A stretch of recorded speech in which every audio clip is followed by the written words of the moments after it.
And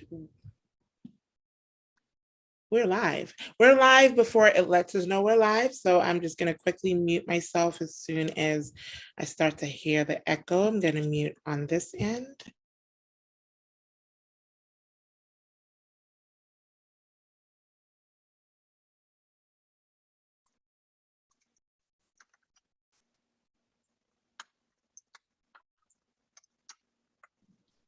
All right, so we are live. We are live. Good evening, everybody that may be joining us, online or via YouTube, and thank you all on our back end here, which not everyone is visible, but thank you for being here. It's going to be a very exciting evening. We've come a long way, right? It feels longer, but it's only week 6. We've been on this journey since February 25th. And we've been joined by really informative and amazing people that have lent their time to explain many different carceral systems as we started week 1. I'm talking about with Sam Davis, Executive Director of Black Swan Academy. And we've had many ways of looking at this. We've looked at our child welfare system with Melody, our very own Melody Webb. We've looked at special education and the education system in general. With guest speakers that joined us to talk about that. We've also had somebody come from Department of Behavioral Health, Dr. Sharnita Scott, to introduce to us the South Capitol Street Memorial Act, which is the law that kind of governs the school-based behavioral health system in the District of Columbia. And last week we were joined by Mark Lavoda, DC Behavioral Health Association, and also from Department of Healthcare Finance. So sorry I'm spacing on the name, but we were joined by Healthcare Finance to also explain to us Medicaid benefits. So we're excited to take this conversation in a slightly different direction, and we're just gonna have a little bit more time to stretch out how we talk things through tonight. And we're looking at decarceral, right? What we would like to see, things that are the counteracting agent to systems that do not work optimally and end up punishing using heavy hand, reactive, punishment-driven processes instead of inclusive, healing, loving, restorative, and emotionally intelligent ways of supporting our children and our families and our community at large, all those that work in the system that also may assume caregiving roles. So tonight, the first system we're going to talk about tonight is the multi-tiered system of support. And we're also going to share some of the findings from an important process that I feel proud to also have been a part of and continue to be a part of with our systems design lab, and we're joined with Dr. Olga Acosta-Price. We want to send healing energies to Rachel Sandlon, who would have joined us tonight but is under the weather. Please keep her in your thoughts and in your prayers, and we wish her a safe recovery. And so I just want to introduce Olga, as I like to call her, Dr. Acosta-Price, to those who need to say Dr. Acosta-Price. So Olga is a dear friend, dear mentor. She's the director of the Center for Health and Healthcare in Schools at the George Washington University. Shout out to GW. I'm an alum that's where I got my first undergraduate degree, but she's out of the institute, the Milken Institute, the School of Public Health, and is an associate professor in the Department of Prevention and Community Health at the university. Olga is a clinical psychologist with postdoctoral training in school mental health. In her current capacity as director of CHICS, as we like to fondly call it, she advocates for the expansions of school connected and community-based prevention and intervention approaches across the United States, with a focus on strengthening systems to ensure quality education and health equity for vulnerable populations.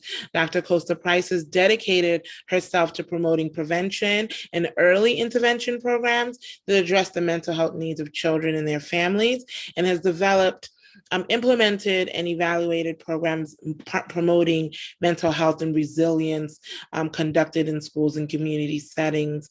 Olga is a recipient of the 2021 Juanita Cunningham Evans Memorial Award, the highest honor in her field for school mental health. Wow, congrats. And Dr. Kosa Price received her master's and PhD in clinical psychology from the State University of New York, Buffalo, and an undergraduate from Vassar College. And so I want to say to our previous people that have joined us as guests, this was the most prepared I've been to read a whole bio, and please don't take it personally if I didn't read your bios prior to now. You may engage this, but I'm really glad I did that because Dr. Kosa Price is amazing. And so we're going to give you the floor. Well, before we do that, we do want to ground ourselves here. Just an announcement, quick announcement before I turn it over to you, Olga. And that is on April 12th, so I also teach. I teach at Howard University in the Department of Political Science. And there's an activity with the students to really just gauge. We want caregivers to join us that evening. We will be offering $25 cash payments for that for those who opt to join us. And it's an announcement now. It's really for those that are in the cohort right now. If folks are listening to it on YouTube, please leave a comment and with your contact information, and I can follow up when we get your comments there. But for now, for our cohort, we hope that you consider joining us for a dialogue with the students as they will be for their final project for the semester. Also engaging your experiences if you have had encounters with the police, if you have informed opinion about your child or your own experiences navigating the DC school system, if you matriculated through the district at your time prior to your children, and of course what your children are going through. So we look very much forward to you participating in that. It'll be 5:30 p.m. April 12th.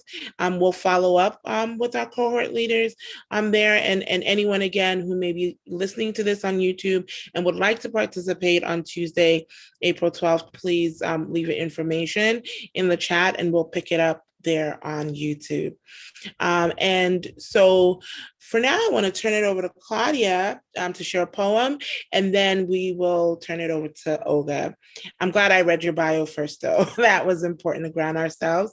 So just hold that note, everybody, and let's ground ourselves with some poetry. Claudia, the floor is yours. Hello, everyone. My name is Claudia Rojas. You can also just call me Claudia. I've really love Lucille Clifton, so I want to start the space by honoring a poem that she has. I'm going to read it and then I'll read a poem that I have that's also in the same, kind of the same topic of celebrating oneself. So this poem is called Won't You Celebrate With Me? And it's one of my favorite poems. And it's really short, so I'm going to go ahead and read the whole poem. Won't you celebrate with me what I have shaped into a kind of life? I had no model, born in Babylon, both non-white and woman. What did I see to be except myself? I made it up here on this bridge between starshine and clay, my one hand holding tight my other hand. Come celebrate with me that every day something has tried to kill me and has failed. So really love that last line. And then the poem I want to share, let's see. So the poem I have here is called In Praise of Myself, and it also starts with a quote by Lucille Clifton, but I'm gonna go straight to my poem. I am now woman, yo soy, my own elaborate flesh, morena, brown, melanin, like I'm not from here, because here is cement and earth, and my body is a manifestation of my soul, and my soul no es de aquí. I am a testament to my pulse. I made this body a home, despite the men with one life and after the Genesis. I lived through times when the sky was a mocking blue to the fog of myself. I endured rooms populated by men wanting my choices. I am at the border with my body, and this body is blood, and it will be mine. I hold gratitude for my working cells that survived an unforgiving desert. My working cells hold me. I survived my parents' shipwreck union. I woke to my nightmares of becoming a foreign landscape.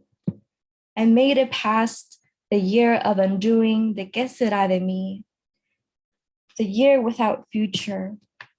When no one speaks, I do, I am, yo soy, a fine feminine wonder. Soy un comienzo. My life is grand enough to chart by my own timeline. I lead by my life, do by this body, do by the lives saved for me. Those unpaved roads I will navigate. I love it here in my body where I never know the answers, where I hurt beside the sunrise, where I look after myself. I am going to walk through the dark, meet up with the day, be seed and fire. If my power depends upon surviving, so what? This world is built upon the sunrising of wombs. And that's the poem. I want to just turn it over to our presenter. That was incredibly powerful. It's probably one of the most powerful, beautiful poems I've ever heard. So thank you. And I hope I can hear that again sometime, or that I can share it with people. It was absolutely wonderful. I have so much gratitude for the invitation to be with you today, and that you're sharing this space with me. I'm a proud Latina, Afro-Caribbean, who feels very grateful to have had the opportunities that I've had, and to find the voice that I have. And my goal and my aim is to make sure that we honor and respect the voices of those who our systems are intending to support, and which they don't always do well. And the systems that I am most interested in are those that are central to youth development and growth. And that is, public health, healthcare, and education. And so I want to talk to you a little bit today, and please call me Olga. I feel that we are all experts here. We all bring expertise, and so again, I'm humbled to be able to share this space with you. I want to share a little bit about some things that I've learned along the way, but we really want to make sure that I also have the opportunity to learn a little bit from you about what of this resonates, or what of these ideals really actually occur, and what doesn't, and what we could be doing together to demand the kinds of opportunities and experiences we need for caregivers and parents to help shape what needs to happen in our schools and in our communities. So I hope you'll hold me accountable to that, and my center. With that, let me share some slides, because if I don't share slides, I may just keep talking, rambling for a long time. Okay.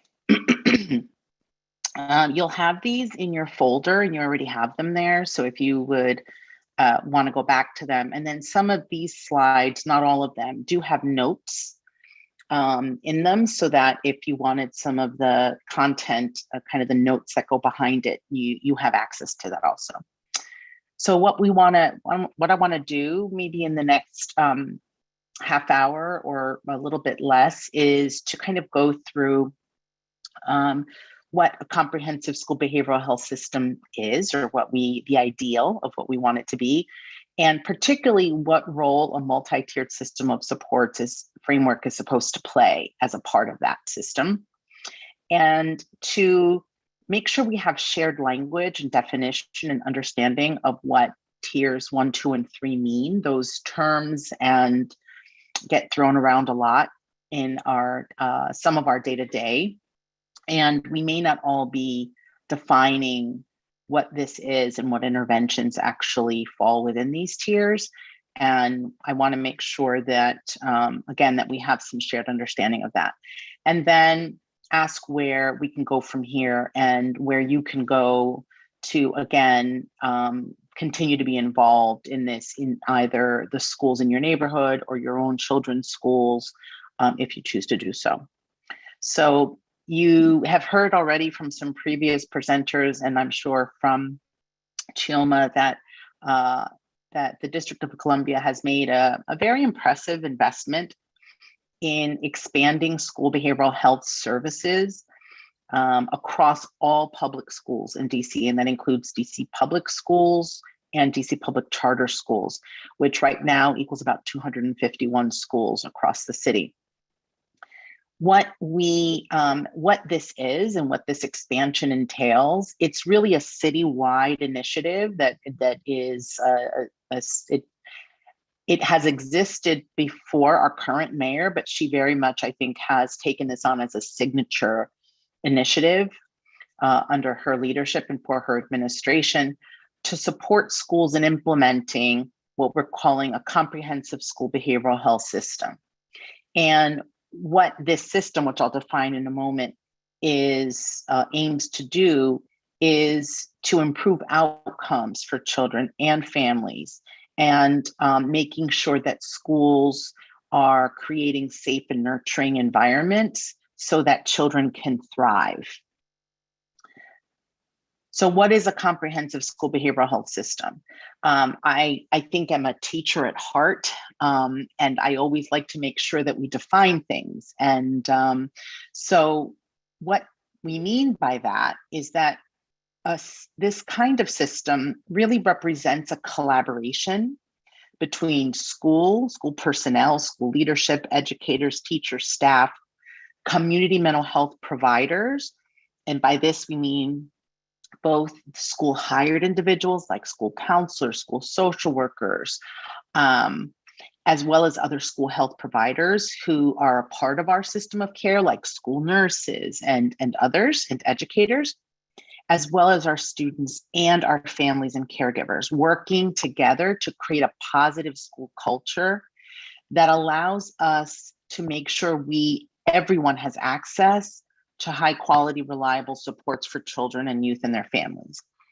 A comprehensive system like this only really comes together when teams are formed that offer a full set of trauma-informed, culturally responsive, evidence-based tiered interventions. And again, we'll talk a little bit more about what these words mean in terms of a shared understanding to promote wellness, identify challenges early, and offer treatment services when necessary, so that, again, we are supporting all children to advance, to succeed, to thrive, to perform at their optimal level. So there's some core features then of what goes into making something a comprehensive school behavioral health system. It's a complement of providers of all types who work together in concert with different types of expertise. It's well-trained educators who don't just have expertise in their own subject area, but also in development and in the role that health and mental health play in learning. It's having a family, school, and community collaboration that's seamless, that's welcoming, that really acknowledges, again, the contributions of each of those entities, where there's a continual assessment of what's needed, because what's needed does change over time and depending on who's in your school community, and also the resource mapping, which means what are the strengths, what are the assets, what are the things that are already happening that can be built upon.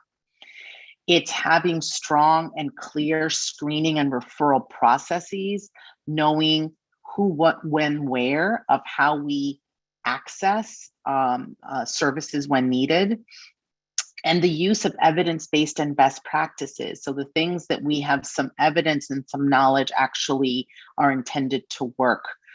The use of data, so that we are actually monitoring with information, real-time information about what is working for our particular setting, for our particular students and community, and really to be able to monitor and determine when shifts have to happen and when things aren't working as intended, so that we are using information for both of those purposes. Certainly, it includes the allocation and need for funding and other resources, and leaders who are going to really not only enable but champion change in policy practice and the individuals and people who are a part of that.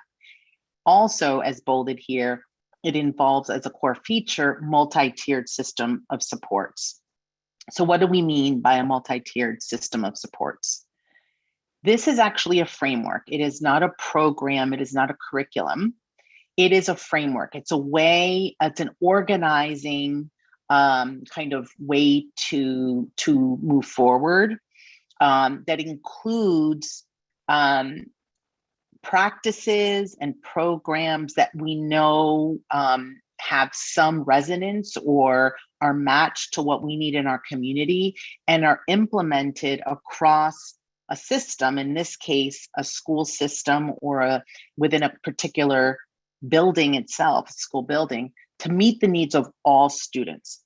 But the key is that it's matched. The supports or interventions are matched to a student's level of need and organized along a continuum across 3 tiers, which means that, let me move back here, which means that we are talking about a full sort of set of interventions that isn't only indicated or dedicated for those who have the most urgent or emergent severe needs, but for everyone in order to, again, thrive and succeed. So we're going to kind of dig into that a little bit more.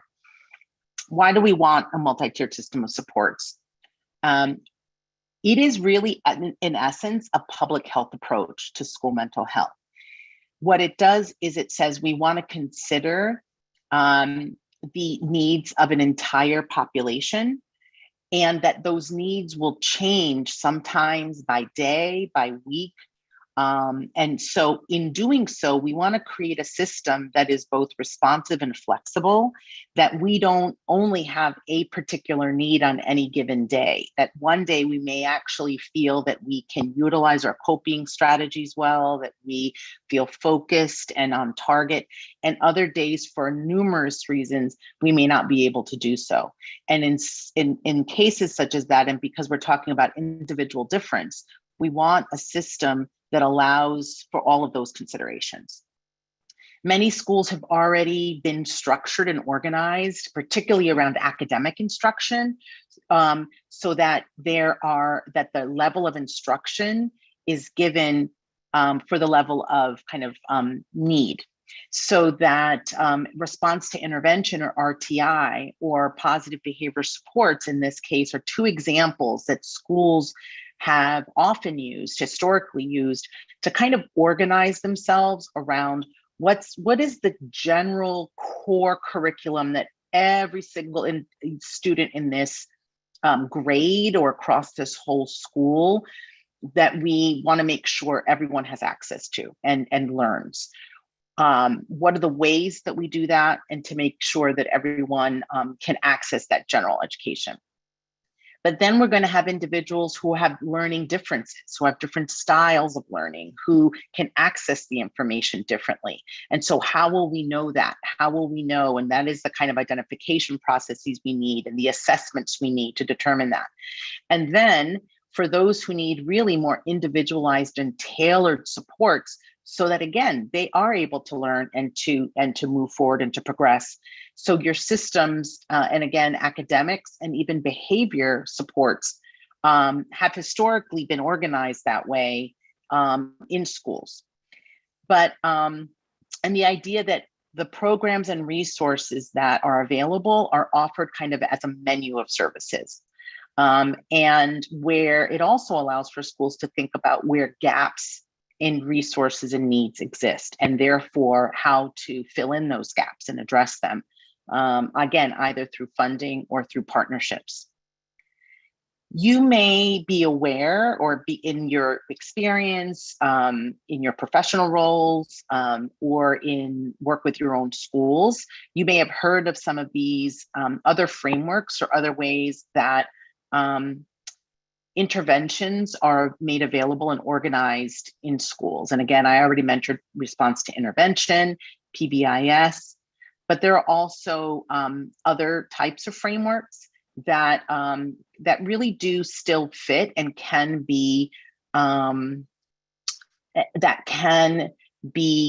organized in a way that still complies and fits with an MTSS approach. So essentially, we consider MTSS to be a pretty inclusive umbrella, regardless of the types of organizing frameworks that schools might use. MTSS allows us to say, it doesn't matter if we're focused on positive behavior interventions and supports, or we're thinking about response to intervention or universal design for learning.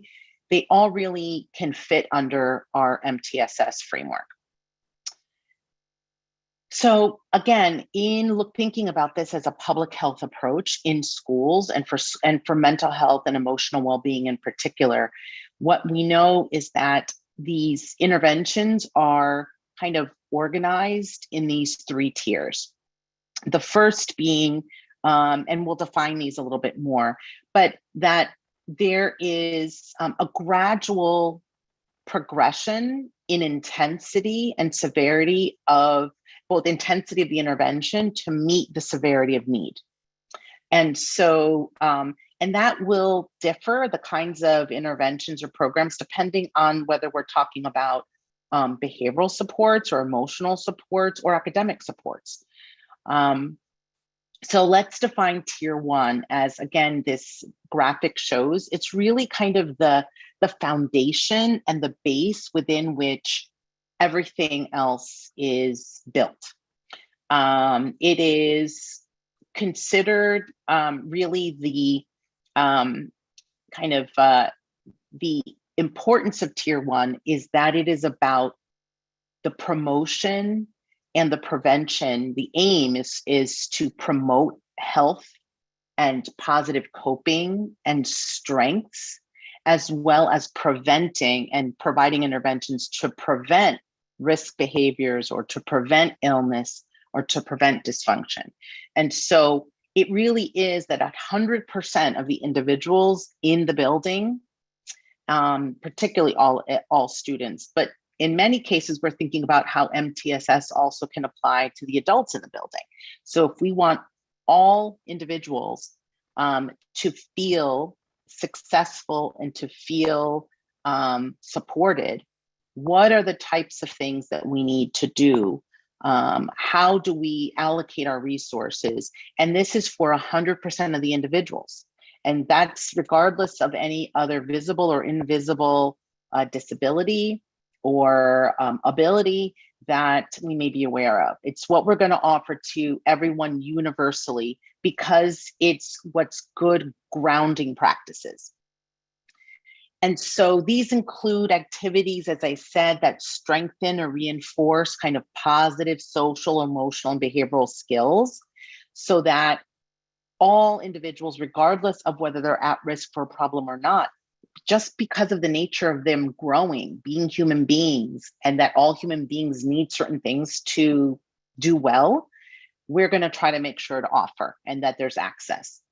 And it includes, as I said, support for positive school climate and staff well-being. And no time has that been more evident, the importance of thinking about that, than during COVID and now in what may be the soon, I was going to say aftermath, but we're still dealing with it and very much in it, but where we are starting to emerge from some of the most intense interventions related to COVID.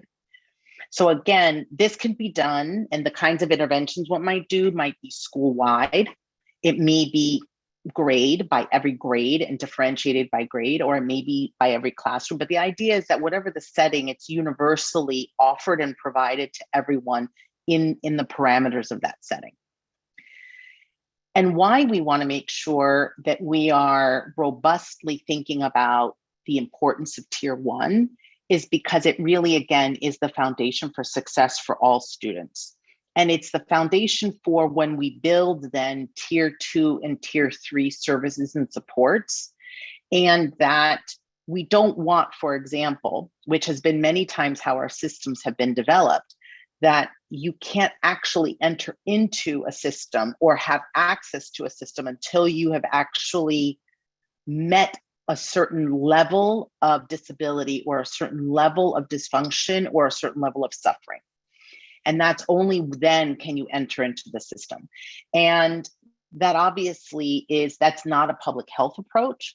That is often how many of our care systems have been developed, but we want to apply what we think is an important framework that says, let's not wait to offer emotional and mental supports only when the problem has gotten so severe that now we have to mobilize and provide treatment. Treatment is there because it's always going to be necessary for some proportion of our population, but not everyone. We shouldn't wait until everyone is in need of treatment to then allow for access into that system of care. Tier one also is important because it's just about what we all need. We all need to feel valued and respected. We all need to have pro-social environments. We need friends. We need to feel included. We need a sense of belonging. We need to feel safe. Safety is one of the number one fundamental human needs. And so it should be a part of every tier one strategy. How do we ensure the emotional and physical safety of everyone in the building? And so it is very much a part of what should be thought of as a tier one strategy. And again, not just the physical safety, which again is where we have traditionally thought about it, but also our emotional safety and our emotional well-being. And when we do that, part of what we also do is we destigmatize mental health and mental illness, because we can even make that part of what we talk about is what we all need to cope with stress. Every person has stress, every child has stress, and stress isn't all negative. Stress allows us to sometimes perform at our maximum, whether on a test or, on a sports team. Stress can allow us to perform maximally. But it's when that stress is really adverse, when it's unrelenting, when it's toxic and negative, that it really has physical and emotional consequences that we want to try to prevent. And so because it is something that we all are at risk of experiencing, we want to make access to mental health supports and care as easy as possible and destigmatize. We all need help at some point. And so that can be part of what is the messaging that happens as part of tier one. So what are some examples? Here's some quick examples that you may have heard about or have been a part of, hopefully, your school's social emotional learning curriculum. There's many curriculum that are offered in schools that are about self-awareness, knowing how to label certain emotions, knowing what triggers you, what makes you upset, social awareness, knowing how when we do something, how it might impact others, knowing how to take someone else's perspective.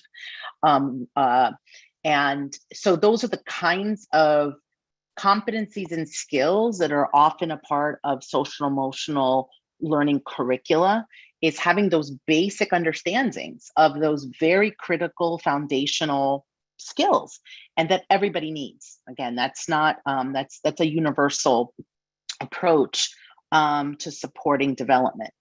Again, mental health stigma campaigns may be a part of schools tier one, health promotion and prevention presentations around everything from bullying prevention, substance use prevention, suicide prevention. Many of those, again, and those important and strong prevention curricula should and can, depending on the population and what the needs are, be a part of a school-wide approach. School wellness fairs and family engagement activities, and then things that might belong, for example, that you might know of because of restorative justice, things like morning meetings or advisory classes. Many of those are structures that can allow for tier 1 interventions and tier 1 programming to occur. So those are the kinds of examples, but again, there are many more, and you can tell me which maybe you're more familiar with in your own spaces. So what's tier 2? Tier 2 interventions are those that are provided for students or for individuals who have been identified as potentially needing more support, where what we're offering universally to everyone is just not meeting the needs of these individuals. And that can be assessed or determined because there's some assessment that's done, there's a screening, there's some kind of process, or it's just about knowing warning signs, what you're looking for. And so those are mechanisms that are put in place that allow us to say someone needs a little bit more structured or intensive support. What we're offering universally in our classroom or across the 9th grade or across our school isn't sufficient to support this individual because of some other condition or some factor that they're dealing with that is creating a greater sense of need. And so it is the tier that is often the most nebulous and the most, we find this nationally as well as locally, so this isn't a DC problem, that it is the tier that is sometimes the most difficult to address or the most difficult to create interventions for. But oftentimes, if you think about when you want to give some additional support, but you don't want that person to necessarily have to meet clinical criteria or have met particular diagnostic need or medical necessity in order to be able to access that care, which is often kind of the gateway, not always, but often kind of the gateway into what we'll call tier 3 services in a moment. But this is where sometimes you'll see things like social skills groups, or you'll see there's be small group, there may be even grief groups, where it's a normal or a normative reaction to something that may be adverse or maybe something happening where a young person or an individual just needs a little more assistance. And it doesn't always happen in small group settings, but many times it can. And there are other things like, for example, check-in, check-out. That is a pretty common tier 2 intervention that is for individuals who just need that person to check in with in the mornings about how to set the mood and to set their behavior for the day, and then to check in again as a trusted individual at the end of the day. And those are the types of things that, again, don't require someone to have a label or a diagnosis, but that we know just need that additional sort of support. And there are interventions that, again, qualify as tier 2 because there's these emerging risk factors or emerging like symptoms that make us know someone needs a little more. So again, these are for mental health problems that are just emerging, or symptoms or conditions, or just some signs that are telling us that that there's worsening, or that what we've offered in tier 1 isn't enough. And it's a way to provide some more of that intensive support. And what other kinds of examples? Lunch Bunch, for example. Lunch Bunch can be a tier 2 if you bring people together who may have some similar needs, or just could utilize that extra attention from an adult or from an individual to be with themselves or to be away from others, so that they have that time to decompress or to process something, because that's just what's needed to get them through the next phase. Brief individualized intervention, again, things like problem solving, conflict resolution, low intensity classroom supports, like sometimes daily report cards or daily teacher check-ins, as I said, check-in, check-out. So there's a number of different kinds of strategies that schools use that are about just kind of scaffolding some additional support. And then there's tier 3. This is what we really consider more treatment services and treatment interventions. These are to address mental health concerns where really there may be some more individualized needs, where we want to really assess, evaluate a condition or some functional impairment that someone may be experiencing. And this could be individual, group, or family therapy for some identified or emerging diagnosed need that requires some treatment support. So why tier 3? Tier 3 in schools, which I think, probably we do less and less early in my career, we did have to talk more about why would we want to create access to tier 3 services in schools. And we would hear the argument that schools should not be, mental health treatment centers. And we do have to do less and less of that explaining of what the benefits are to have, again, this full tiered approach to assuring the mental well-being of individuals than we did in the past. And that's because the benefits of having the full array, but including the treatment piece in schools, has been much more evident. That schools are accessible, often safe, reliable places to be able to offer treatment. And in doing so, where we could have regularity and consistency and the ability to do that not only for the individual, but then being able to support the environment that a young person spends a lot of their day in, to make sure that the environments are supporting, and that the intervention sometimes is about the environment supporting that individual's growth and their change. And because young people are particularly much more likely to complete mental health treatment when they're in schools as opposed to in community settings. It's not for everyone, and it's not that it only needs to be in schools, but it is where we're going to reduce issues around access to care, where things like transportation and many times sort of financial concerns aren't going to prevent someone from receiving the care the way that school mental health services and programs are typically delivered. And so some of the essential features, so to do MTSS well, really it requires a number of things. The tiers of support, as I've defined them, is one essential feature of it. But there also are other important practices and processes that will make a school successful in really utilizing these well. And that includes things like having a team and a collaborative process where individuals with different perspectives can come together and really brainstorm and share knowledge about the best ways to support groups or individual kids to, again, address whatever is the presenting problem. And who's on the team and what collaborative process look like, again, will differ often. But the fact that we need to make sure it is not just an individual who is making those decisions, but it really is intended to be a team-based approach where data and information is at the center of decision-making, where it's not just about how somebody feels about something, but you take into consideration what you're observing, as well as data and information that comes from numerous sources that, again, can influence the decision and can help drive what is the best course of action.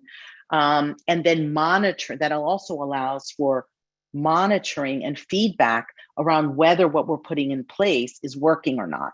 And so that's very much part of a data-driven decision-making process, as well as making sure that we aren't only, for example, thinking about skills and competencies we're trying to support in individual children in this case, but also that we need to make sure that the classrooms and that the peer groups and that the adults who are interfacing also are enlisted and make sure that those settings and environments are really supporting what we need to happen for that individual to thrive.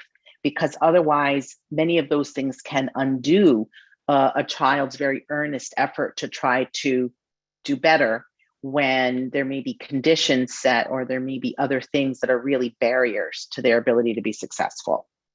And so it allows for people to really assess kind of all of those things at once. Now, again, this is what we ideally want to make sure is happening school by school. What we unfortunately know is that implementation does fall short in many of in many cases. And so it is part of what my center, in working with many schools in DC, for example, are really trying to do, is to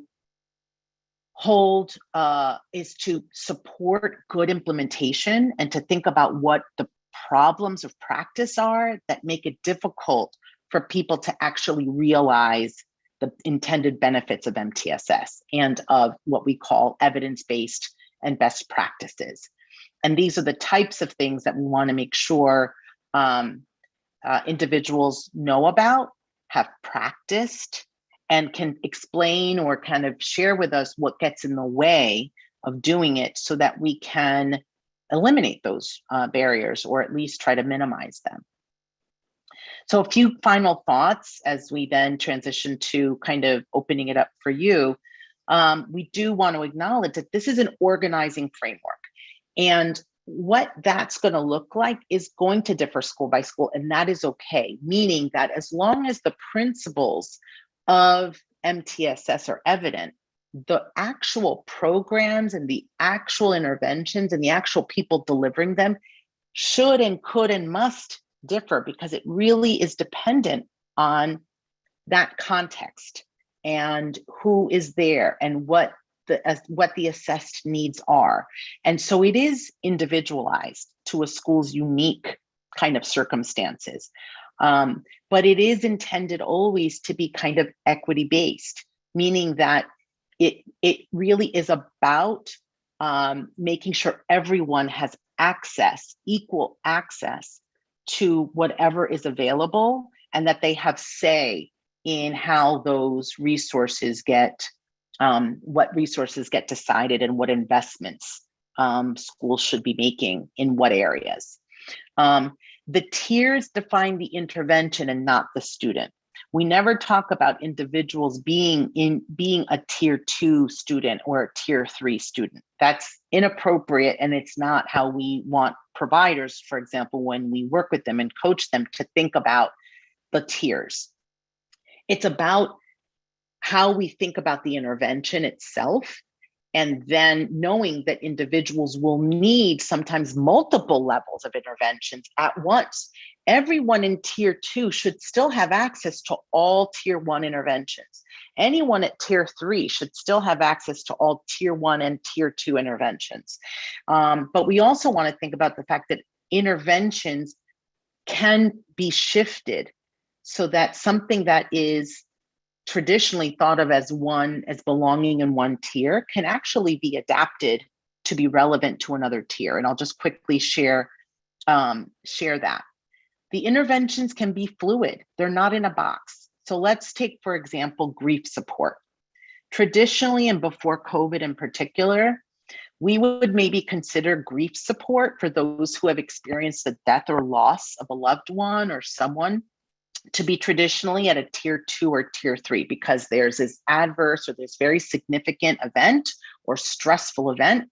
There's going to be maybe some reaction to that event that may be impeding a young person's ability to move forward, to access their learning, to be present. And so we're going to offer some support on how to work through the healing and through the process of that. And that may be, again, a normative response to grief, or they may have complex grief. They may need more individualized treatment, and that may be tier 3.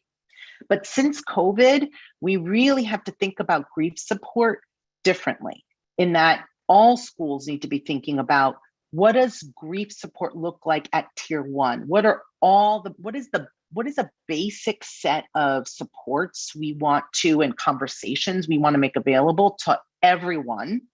Because we can assume that there's been some level of loss, disruption, dysregulation to everyone. It's just the degree of those have differed. The content or how it's happened or how much of it has happened will differ. And that we will learn either through assessment, or we'll learn from some way we'll have information to ultimately be able to discern that. But we should assume that everyone is going to need some level of knowing how to cope, how to talk about, how to address loss and disruption, and therefore as a way to allow people to kind of come back to a level of homeostasis and kind of what they can access. And so we're doing that right now, for example, as part of our work with our DC community, where we partnered with the Wentz Center for Grief, Loss, and Healing, so that we are assisting and coaching, supporting all providers in schools to think about a multi-tier system of supports for grief in their schools. So what should universally every student and every staff be able to say and talk about and think about as it relates to grief and loss? How would you identify somebody who needs more support? What can you be doing to help those who may have a more significant or greater difficulty? And then referring them for more of that treatment intervention for those who have, again, more complex needs. So I think I'm going to run through this, and you have access to all these slides. This is just an example of, for a school who might say, well, I'm a restorative justice school, I really believe in restorative practices. Well, restorative practices, and those can really be, again, the traditional interventions that are a part of restorative practices can be mapped in a multi-tiered way. And that's just an example of that. Similarly, if the school or a school system says, well, we really believe in being trauma informed, we believe about trauma informed practices. Again, this is how schools can think about, well, what does that mean universally for everyone? What does that mean as part of my early identification process? And then what does this mean for part of my individualized tier 3 practices? So again, it's more about applying that framework depending. This is very busy, but this shows you what the state of Maryland does as it relates to its student supports and the various investments they make in areas or domains of social emotional well-being. And they look at each of those in a multi-tiered way. Okay, so a little busy, but just making the point that it's really the investment in making sure that there's something that they believe is universally available to everyone, and that then there is this more tiered approach. You should know that all schools in DC are required at this point now to be, they've been invited to be a part of the expansion, and when they are, and I think most schools now are actively participating in some way, that they are to do what we call the school strengthening work plan. And what that does is it requires schools to come together as teams to identify goals for themselves for the year that, again, are reflective and kind of emphasize that the goals should be reflective of each of the tiers. What is your tier 1 goal? What is your tier 2 goal? And what are the roles for the individuals within your teams that are going to help make that happen? And so it's a process that we want you to know about. We want you, so this is kind of, I think this is my final slide for this, is we want you to know about MTSS in general, but again, because this is going to look different school by school across the city, we want you to know the various ways you might be able to ask about it and get involved.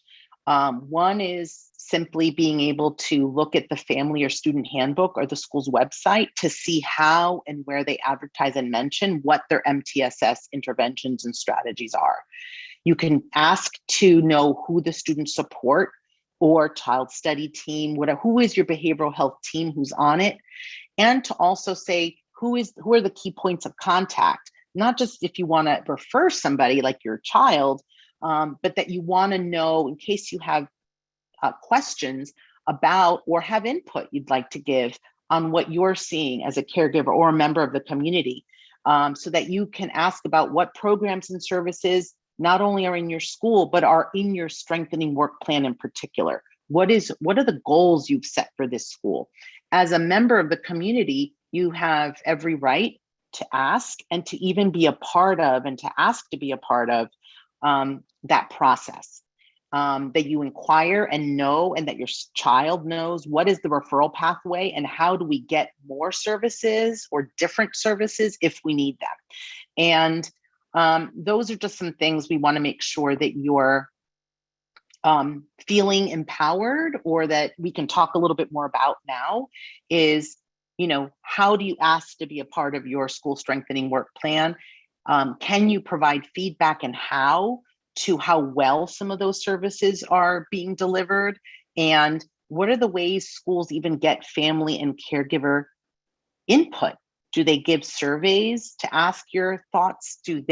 Have they given you just basic information through the website or through flyers? Do they tell you how you can get involved? Or do you have ideas, or do they invite you to participate or lead tier 1 activities that you think might be helpful, or allow the community to be more successful and to tap into your expertise? So having said that, I'm going to stop for now and put the slide up to ask you to sort of think about what you've heard, what felt familiar, what was new, and what you would want to know more about. And I'm going to invite my very dear friend Chioma to maybe help kind of co-facilitate this part and just see how we can have a little bit of dialogue around it. Yeah, wow. Thank you so much for that, Olga. If you could go back to that. Yes, please. I'm sorry. I don't know how to do that. Hold on one second. It's sort of, okay, there we go. Yeah. Okay. So that's a lot of information, especially if this is the first time that you're hearing this, and so want to give you guys a chance to digest with these leading questions. Want to hear from everybody. We know that we have more vocal members of our cohort and less vocal, but we want to hear everybody's thoughts on these, right? Can anyone volunteer? And I'm happy to call on folks too, but I'd rather not do that. And please step up and step back and on all of that. But what of all the information that Olga just presented was familiar to you? And think about, feel free to also incorporate what's new.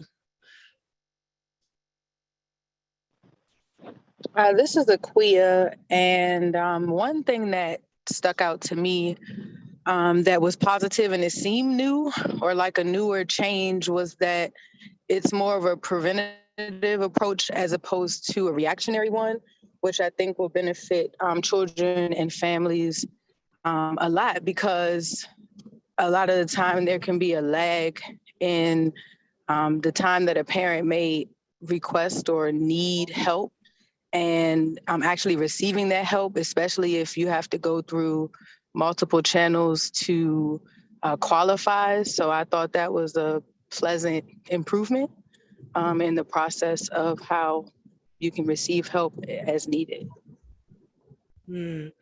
Wow, thank you for that. Anyone else? Maybe one more person chime in on this question and we'll get into others, new and familiar.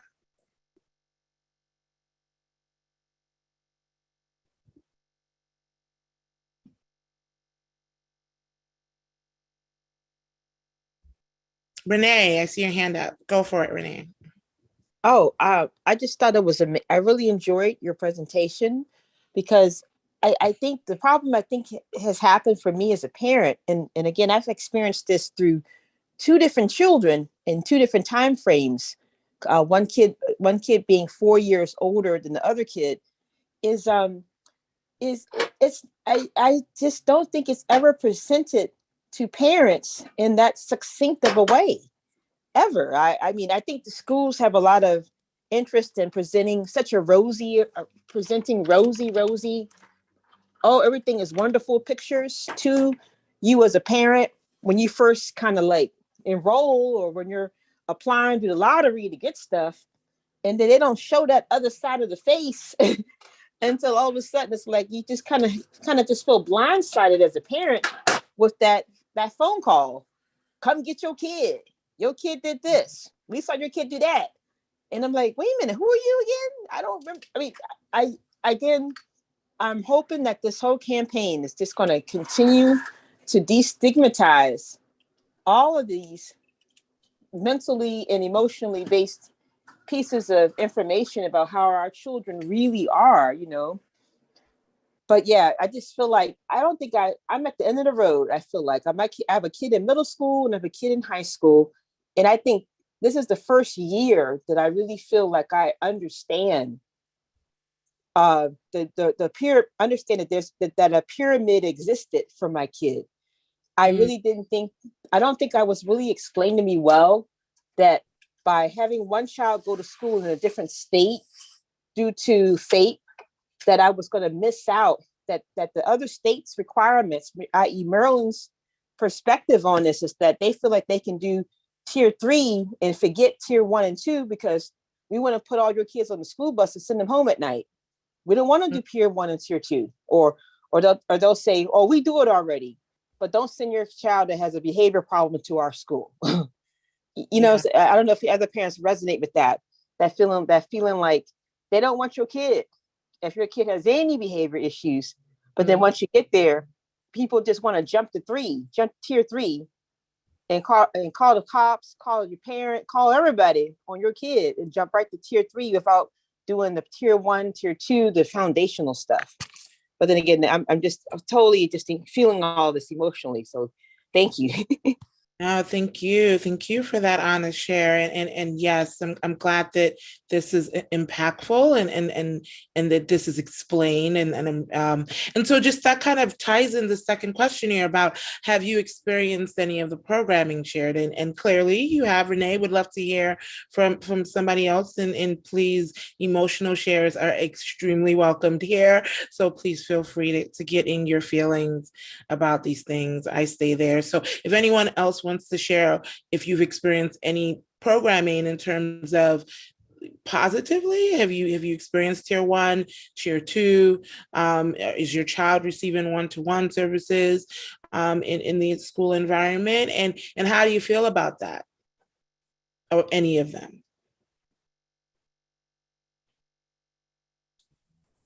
Can I kind of don't necessarily have an answer for that. Mine is more of a concern for transitioning from one school to another. For example, my child's in elementary school, late elementary school, will be in 5th grade next year. And I'm, kind of in a place where it's like, okay, we're exploring middle schools or even switching to a school that may start at elementary and go into middle and high, those type of things. However, it seems like there's no real process for understanding the supports in school. And because it's kind of decided on a principal level, there's not a whole lot of transparency for a parent that is looking for a proper placement for their child. Like, and when I say a proper placement, like, self-contained classroom can't be the only option. Like, I'm looking at, okay, as my child's getting older, getting more mature, now his capacity has grown, he's matured a lot, but I'm also feeling like, okay, I don't want him to be put into a school where the school to prison pipeline is going to be the answer. Like, oh, especially in middle school, I'm gonna be honest with you, like, they're even prepping him at his school now, like, okay, you're not going to be able to get away with this when you go to middle school. And that creates like a sense of, it's basically scaring him. He has told me, I'm afraid to grow up. I don't want to get older.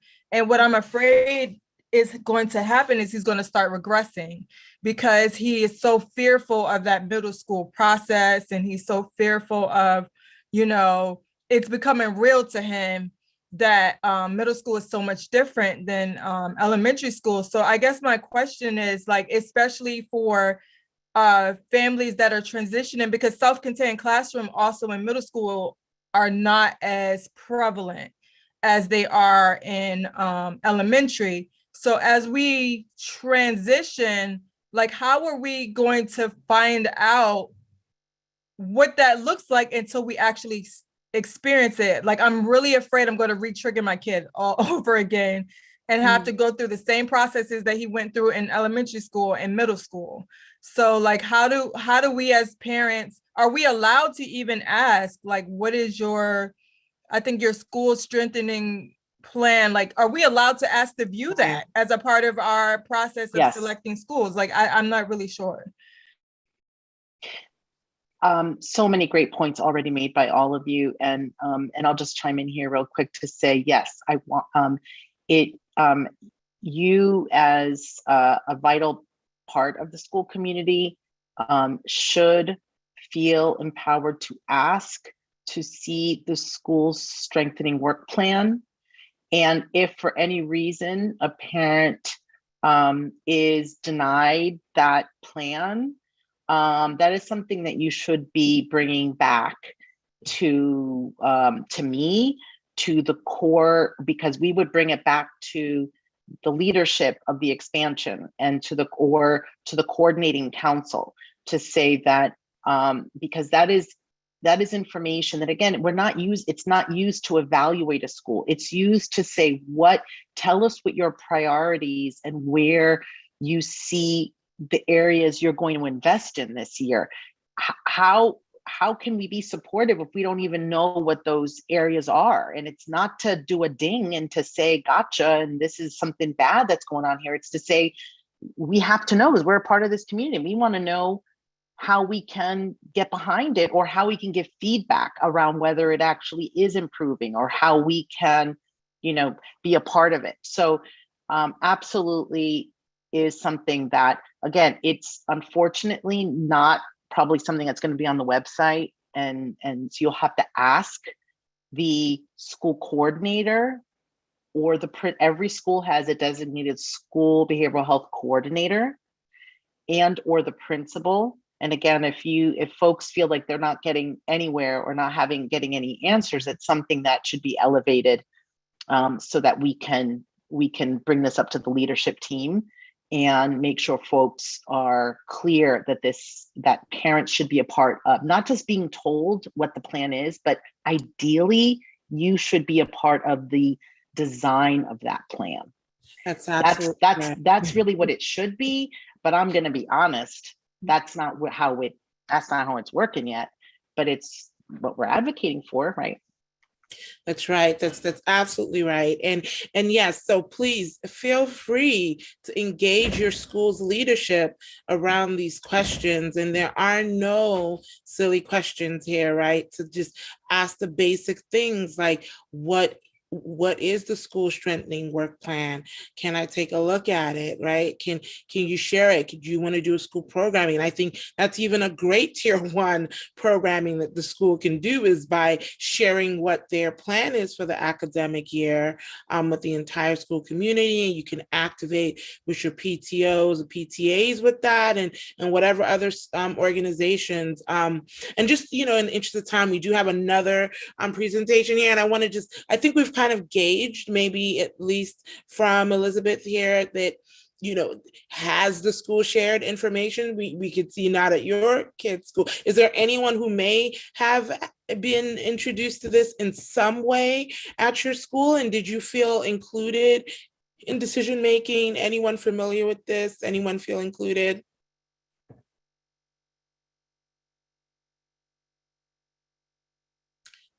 That's a no. So we'll go with, what challenges or barriers, should we anticipate that might prevent caregivers such as yourselves and ourselves from accessing or participate in the school's MTSS interventions? And just note that those interventions can also include the caregiver who is part of the school community. There can be tier 1 programs targeting caregivers, tier 2 programs targeting caregivers, tier 3 activities that include the caregiver with the child getting the one-to-one support. So, please see yourselves in this. And what challenges and barriers, do you anticipate in accessing these services for your child or for yourselves? Both.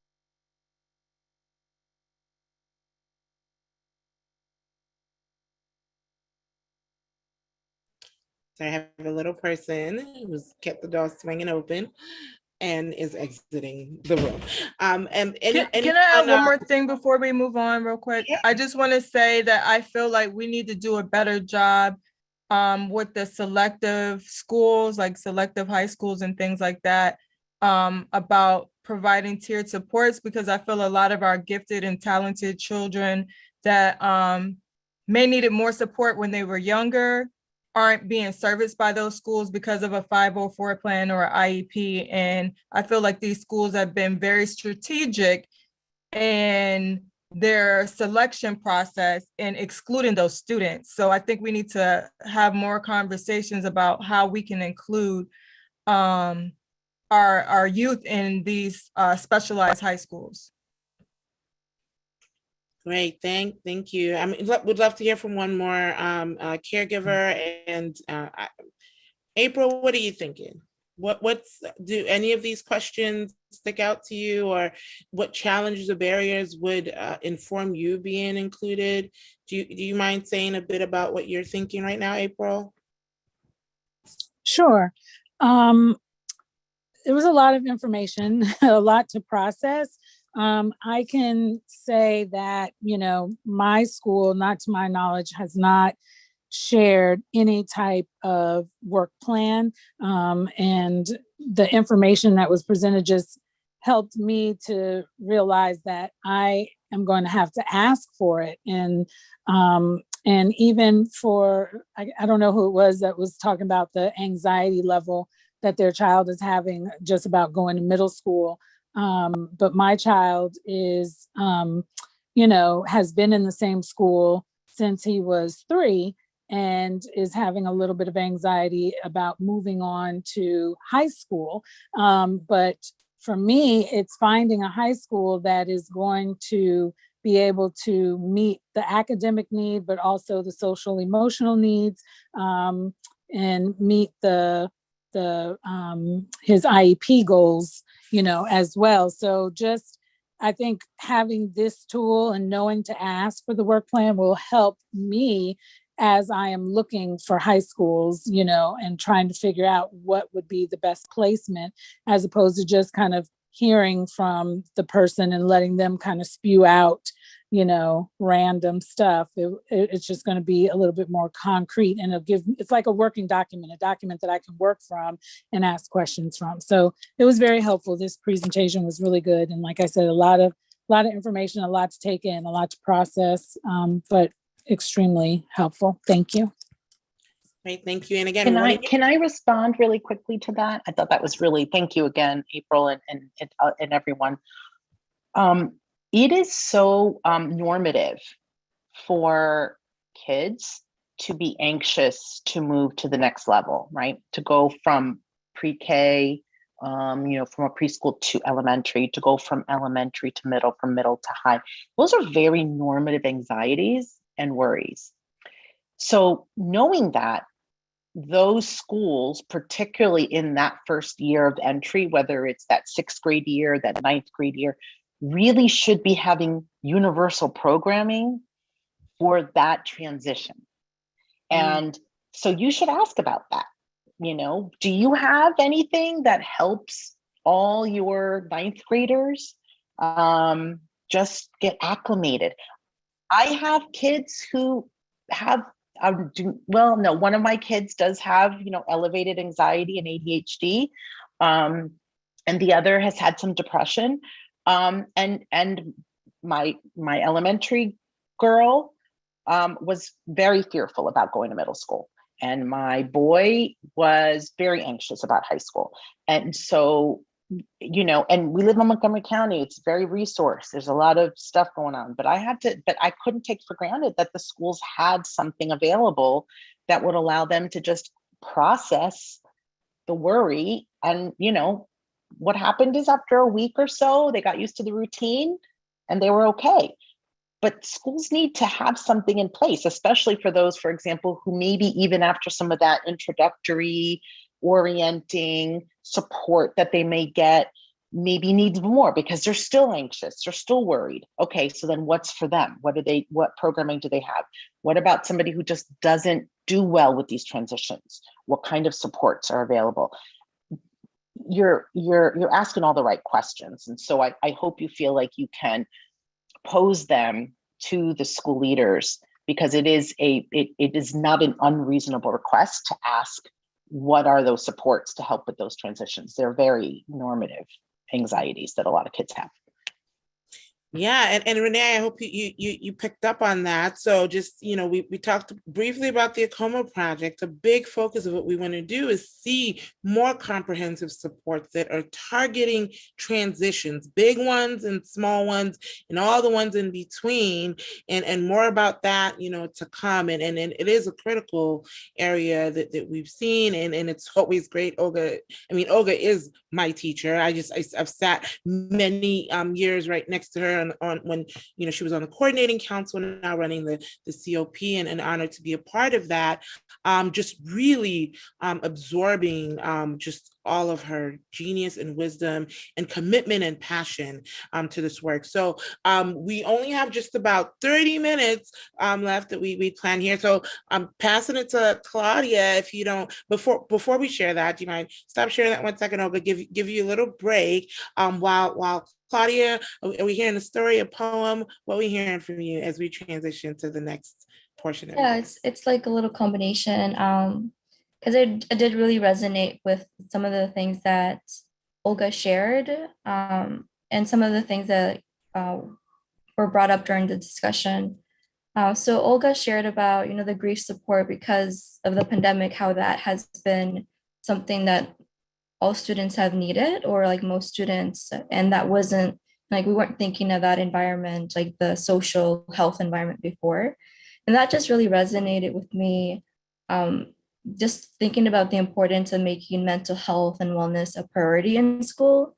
I grew up being a student very focused on education because my family didn't go to high school, my family didn't go to college.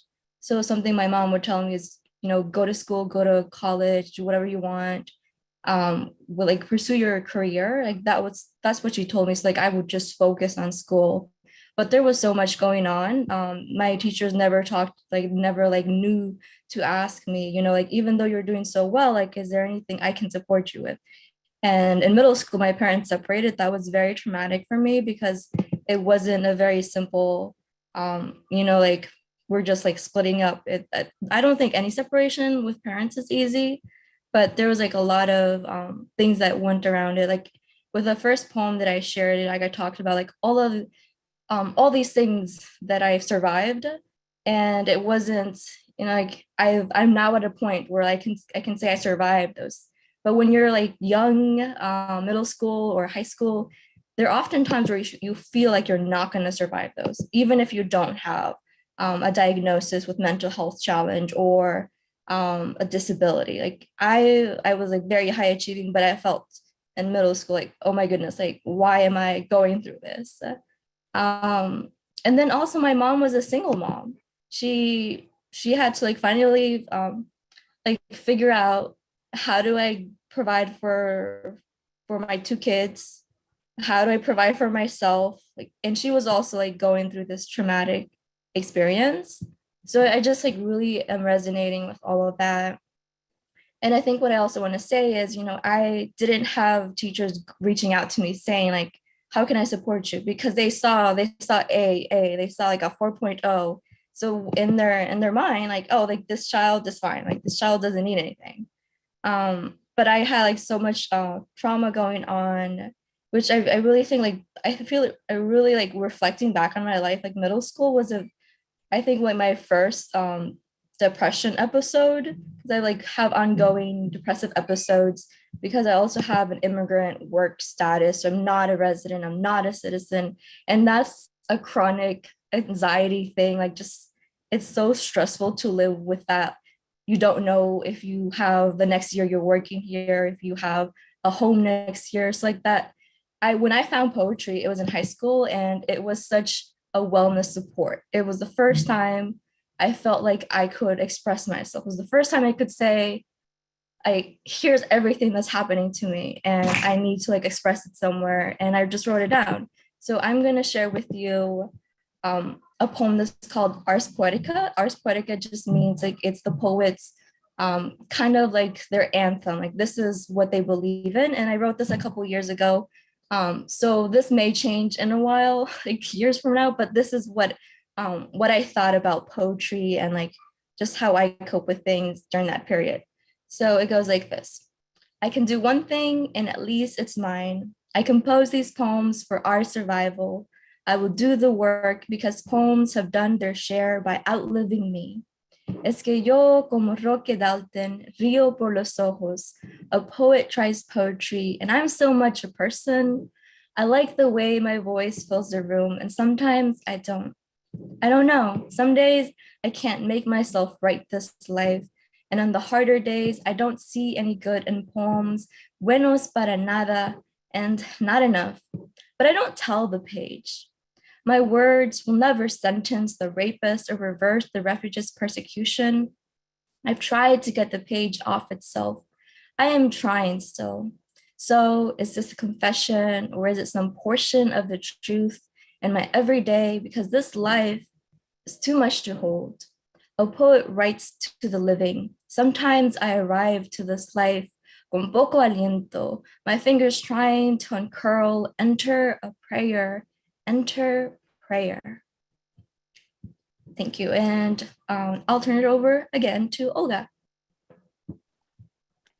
Why do you guys set me up like that? That is like, you can't follow that amazing, powerful poem. I'm really in awe of you, Claudia. And I just, your strength and the beautiful way that you use words and images is just, it's so powerful. So thank you for sharing that. So let's, I hesitate to do this because it's more denseness, but we're gonna kind of try to go through it a little quickly. Because I really do want to share this other experience that we've had and get again some of your feedback. This is, we want to share with you something that we have been co-facilitating and have had the honor of being a part of for the past 3 years, which is called the Stakeholder Learning Community. And we have recently done a final report that synthesizes our learnings over the last 3 years, and that we are hoping to put in the hands of numerous leaders and advocates and change makers to see the ways that we can again push on and strengthen our system, particularly our system for school mental health and school behavioral health. So that's the intention of today. Let me see if I can, I guess I'm not in.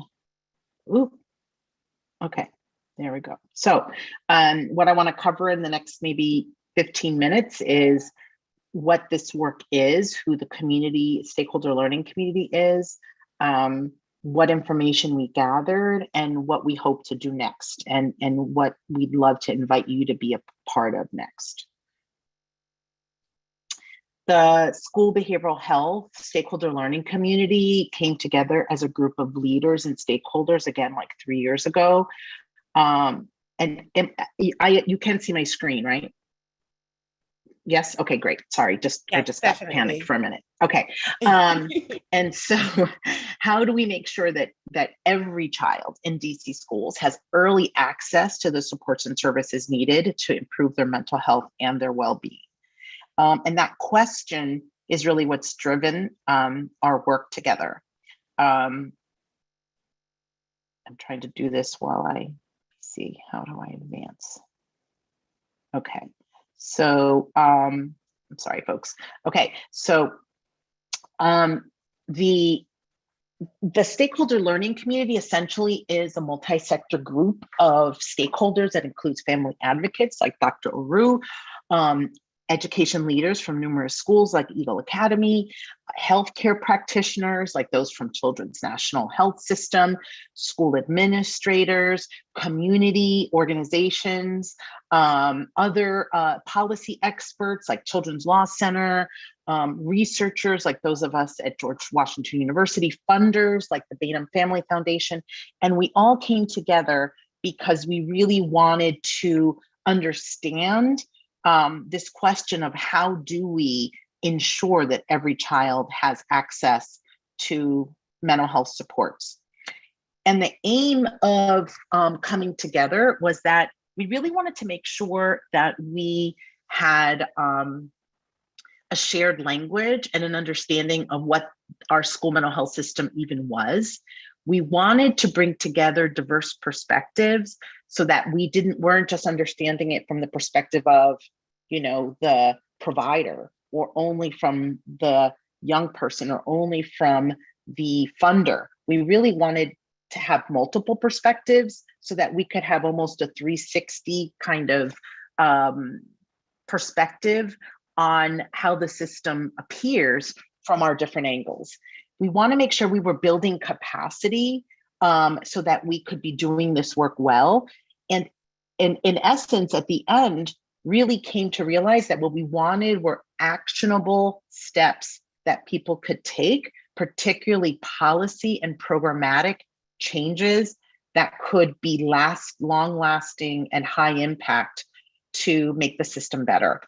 And so we did that by, in 2017, doing a landscape analysis and realizing that people in school mental health felt isolated from each other, and that they weren't able to even share information about what they were doing to try to make the system more improved. So we came together in 2018 and just started collaborating with each other, as I said, those entities and organizations.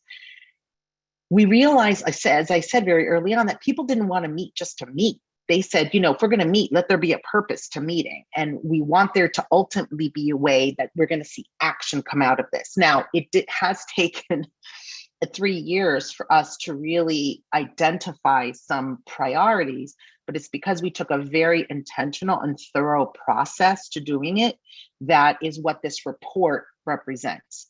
We engaged in what we call community-based system dynamics, and I'm going to give you a little taste of what that is, and did what we called model building in various workshops, and collected this information in such a way that then we were able to glean insights from a lot of different perspectives, and then come up with a set of priorities that we then, a set of potential action steps that then we then prioritized. Oops. All right. So, who was a part of this? We very much took a process that was rooted at its core on holding ourselves to wanting to ensure equitable access to services and supports, and to the distribution of resources across our city. And that we had a social justice lens to what we were doing, that we were going to be community driven and participatory all along the way, transparent, open about, all of the process we were undertaking, that we were coordinating across stakeholders and agencies, and that we were focused, ultimately, all of us, on using our individual perspectives, but focused on how to make the system better, knowing that that was the aim. How can we use all of this information in order to improve the system? One of the processes then that we used is that we each engaged in community-based system dynamics that essentially looked at taking what is a very complex problem and trying to break it down so that we could understand from our own perspectives what things drive that system to be that way and where we see gaps. And we did that both as leaders together as a stakeholder learning community. Then we brought together youth to do that process with us. Then we brought together caregivers to do that. And then we brought educators. And we did that process repeatedly with each of those stakeholder groups.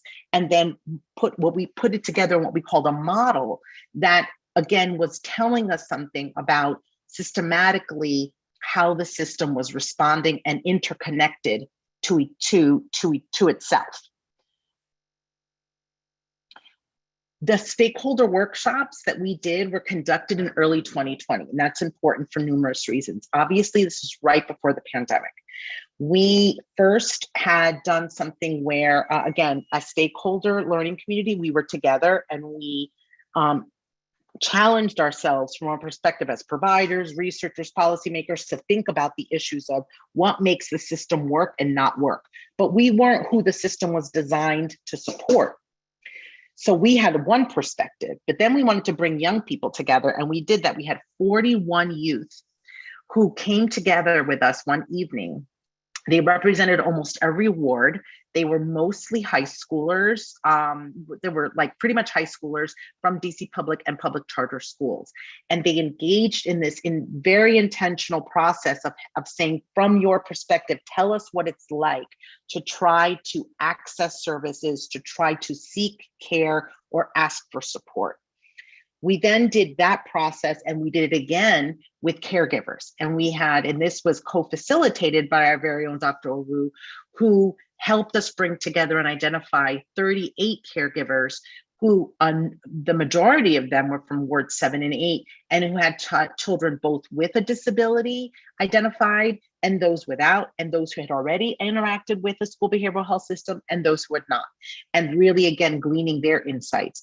And then literally the day before we went into lockdown for the pandemic, we were able to get at least 7 educators to come together with us so that we could ask from their perspective what works in the system, what doesn't, and why. And again, it wasn't as many people as we had hoped, but again, timing was such that we were lucky to get who we were, and they were very insightful.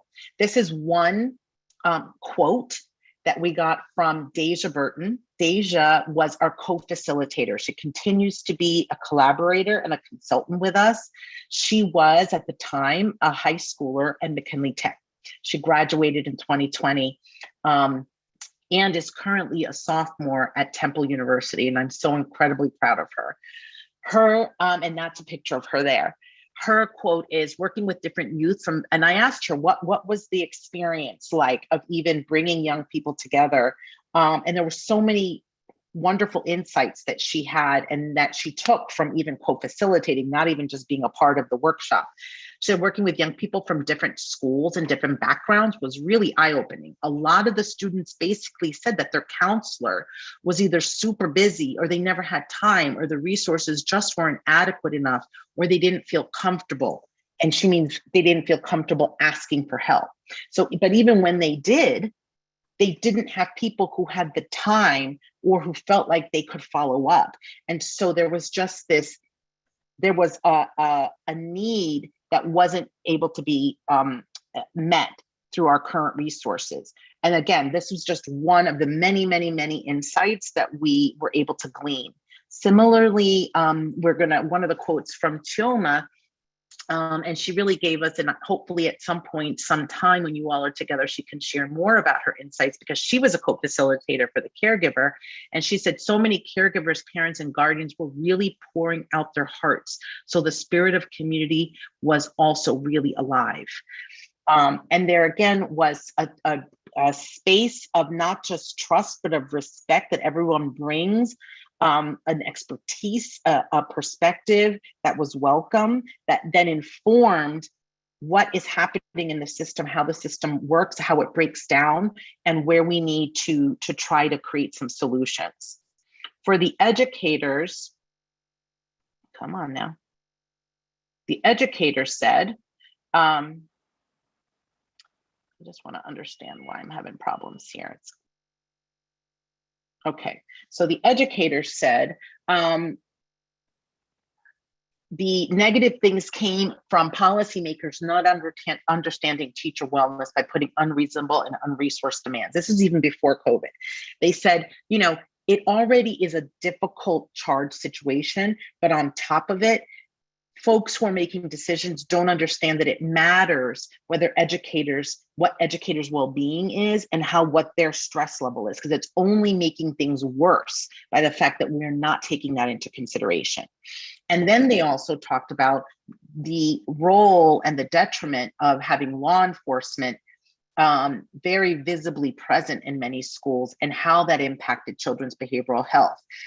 And this person says, we tell students how to interact with police in schools. Police can traumatize children. One time when a chair was thrown, police were called and the police were talking to a child before a parent was even present.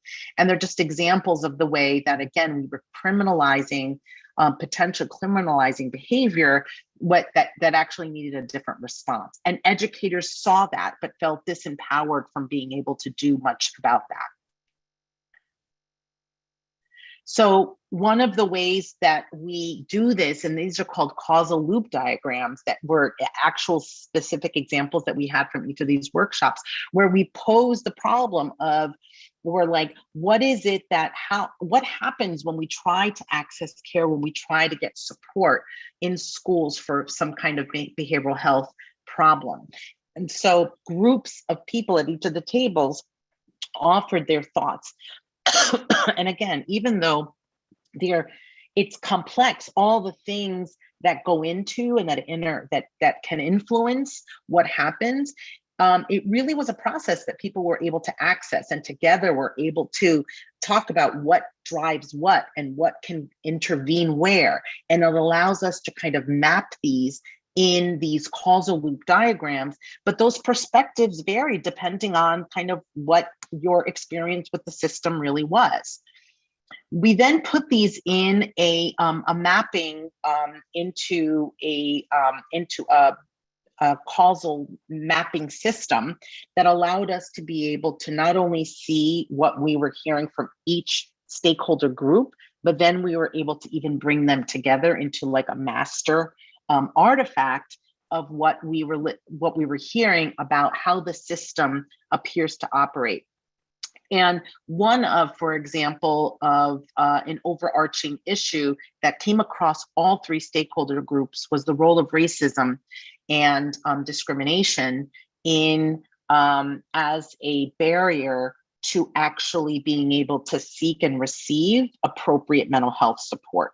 And so this is an example of how the conversation led to how you had identified, someone may identify a need and refer someone for services, but the degree to which that interpretation may be that what the child was doing was actually intentional and disruptive, and then creating actually a pathway towards exclusionary discipline as opposed to help seeking. And then what that direction would do for actually eroding trust, not just of the young person and therefore never wanting to seek help or support from individuals within the building, but for their families, and how that experience then made them feel as adversaries to the school providers or school leaders. And then how that sense of being discriminated against or misunderstood then eroded, communication, longstanding, and really had this kind of multiple kind of negative reaction. And so it allowed us to create some info, to map the ways that we feel that are some of the critical factors, and where potentially we could begin to address programmatically or through policies to support changes in how the system operates. But we also took two other important steps. In addition, we gathered information from key stakeholders, and this was done both in the community as well as with parent advocates and community leaders, but also this time with government officials and policymakers who we also wanted to see from their perspective what were the opportunities that existed for us to improve the system. In addition, we also did a policy landscape of what are the pieces of legislation and where are the bills and other regulatory processes that were happening where we could potentially intervene. Everything from suicide prevention laws to school climate laws to the elimination of exclusionary discipline in schools. There were a number of health and or education related policies that we examined, and they're in the report also. This allowed us to then say that we gleaned some insights from these three ways that we got information of how we were going to move forward, what were the areas that we needed to focus on, and who needed to be involved if we were going to be successful in moving forward. In doing that, and when we integrated all of the insights across all of that information, we those insights then kind of got bucketed into 5 areas where we saw threads or common kind of recommendations, or the beginnings of recommendations of where things were grouping. And that was multi-tiered system of supports, student engagement, family engagement, teacher and school leader workforce, and the behavioral health services and workforce. And those kind of were the bucket areas that then we got into separate cluster meetings to dig deeper into each of these 5 domains. From within that, we then were able to prioritize, to identify what may be some action steps related to each of those domains. So when it was MTSS, we came up with a series of different potential action steps, and then we were able to identify or prioritize, for example, expanding tier 1 and tier 2 as a collective, that if we were to look at policies and programmatic decisions that would allow us to expand tier 1 and tier 2, as you already have said, right? If we could be more preventative instead of being proactive, and we could put programs and intentionality in place, that could do some good to making the system operate better than to wait until we are accessing at tier 3. And that was something that we also agreed and collectively thought would be an important investment. So these were some of the examples of the things. For example, strengthen the role of the coordinator, which every school has, as a key linchpin to being a point of contact for community provider and for parents and for others to be able to know what's happening at the school, to be sort of some of that accountability person.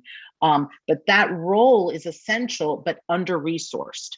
And so that can undermine the way the system works if we're relying on that as an access point for communication and for trust building. But if we're not supporting it, it could fall apart. There were issues as they relate to student, again, and family needs.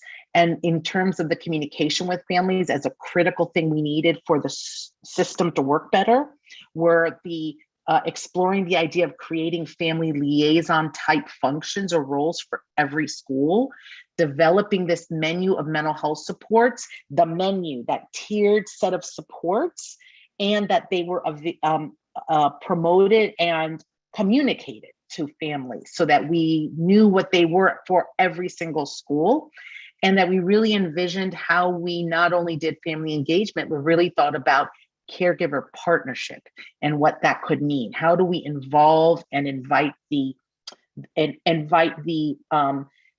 talents and expertise of our families to actually be a part of what's happening at every school?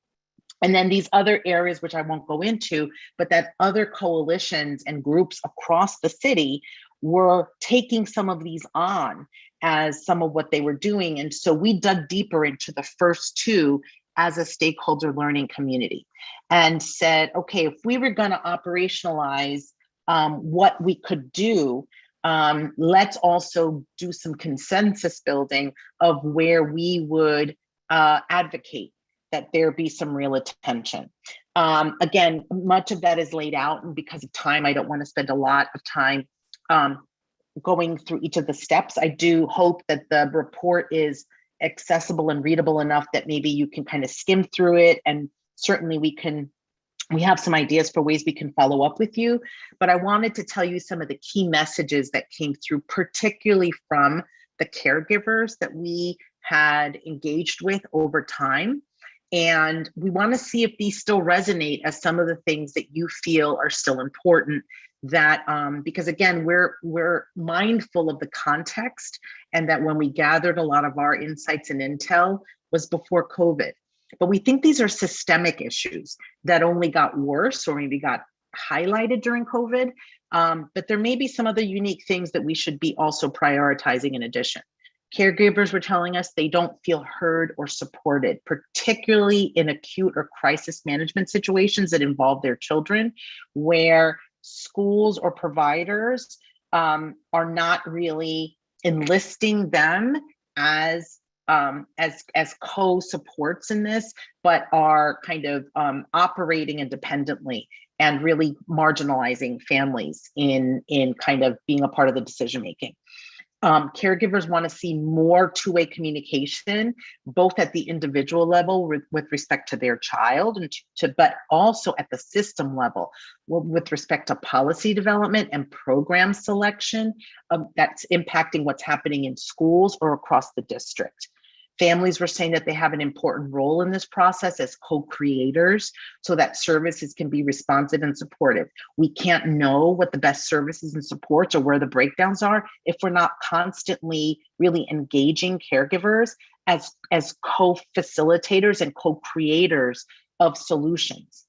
That caregivers in particular identified racism, discrimination, prejudice as fundamental causes that were undergirding school behavioral health poor outcomes and the inequities in our system, and that therefore solutions had to be directed and targeted to that, as well as that there needs to be better communication about what is even available and how those supports can be accessed school by school.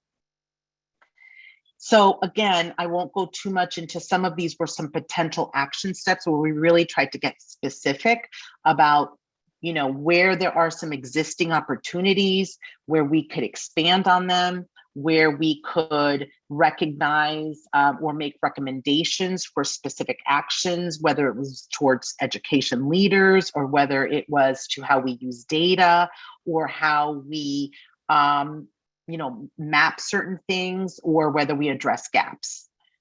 So our next steps are that we are really trying to target the dissemination and have specific asks for important stakeholders in this conversation, including caregivers like you and leaders like you.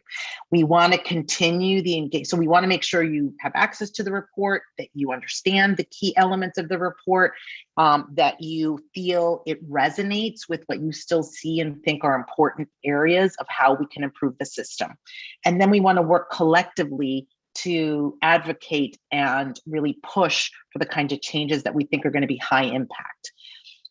We want to continue engaging those most impacted, and then we want to keep using these community-based system dynamics model building, because so much of the value wasn't just in what we got at the end, but it was in doing it together and in really having these sessions and these opportunities to bring diverse perspectives together and respecting the kind of the value of each individual's input into how the system operates. And it's the process we want to make sure decision makers continue to lean into, as opposed to doing this sort of vertical decision making that often happens.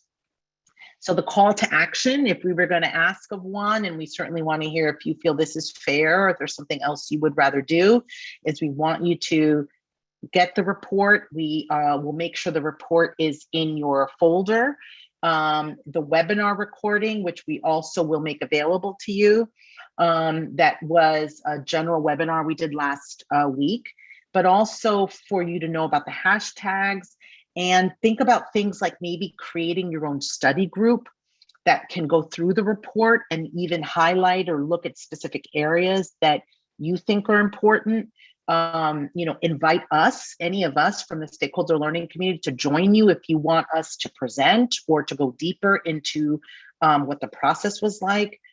That if you're engaging in dialogue with any city council members, any decision makers, LEA, superintendents or folks at the LEA level or their staff, that in person or through social media, that you feel good and that you feel clear on what you think are some good recommendations for moving forward. And if you're having an event that's focusing on promoting school behavioral health, that you let us know so we can support your advocacy and we can support and promote what you're doing. I'm going to stop there and see if actually I do want to make sure we try to really walk the walk around the fact that nothing about us without us is for us, right? Which really comes, and we know from the disability movement and other movements, and that we really try to take to heart. And although we think we have a long way to go with true parent and caregiver engagement. I think we even have farther to go as it relates to youth engagement, youth voice, because they don't vote yet, because folks think they're too young to know better, often get really disengaged from these conversations, and yet they're so powerful and insightful and can teach us so much about what their experiences are. So we try to keep elevating the youth voice as a part of this. And so this is Deja. She shared some, a minute of thoughts of when asked, why is it important to have youth voice in the whole process around school mental health? And I just wanted you to be able to hear from her directly if we still have time. Oops.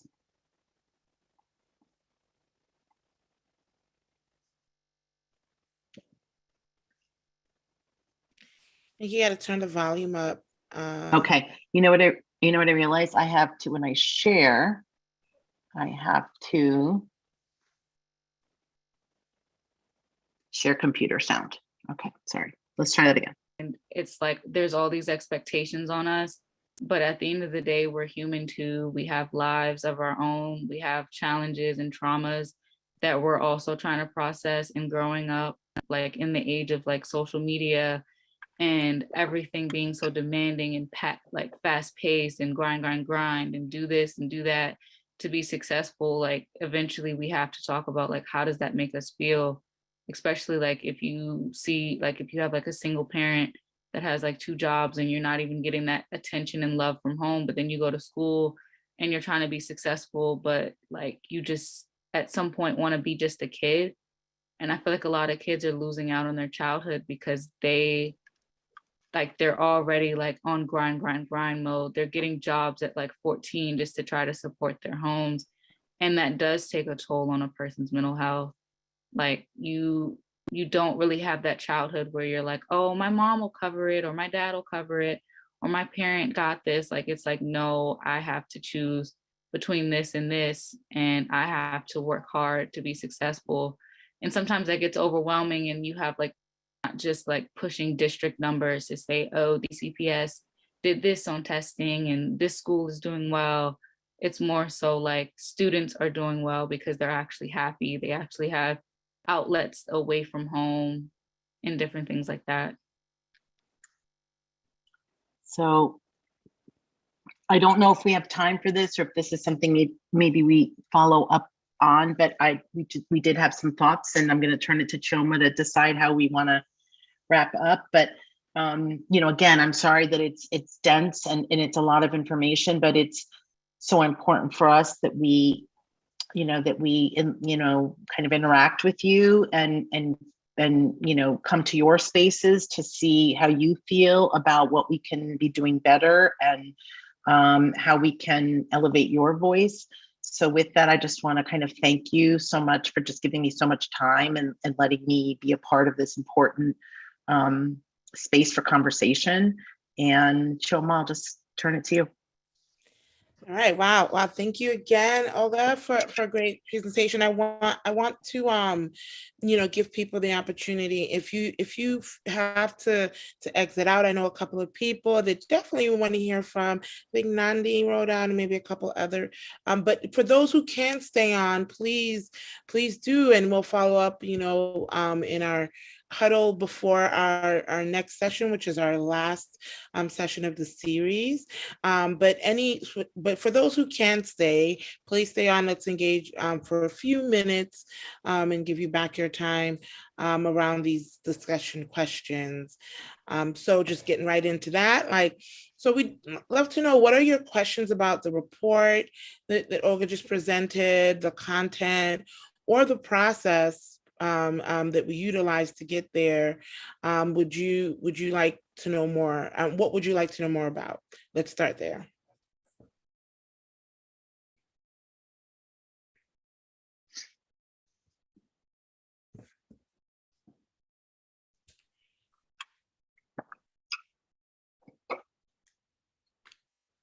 Thoughts? You guys tired? Janice, what are you thinking?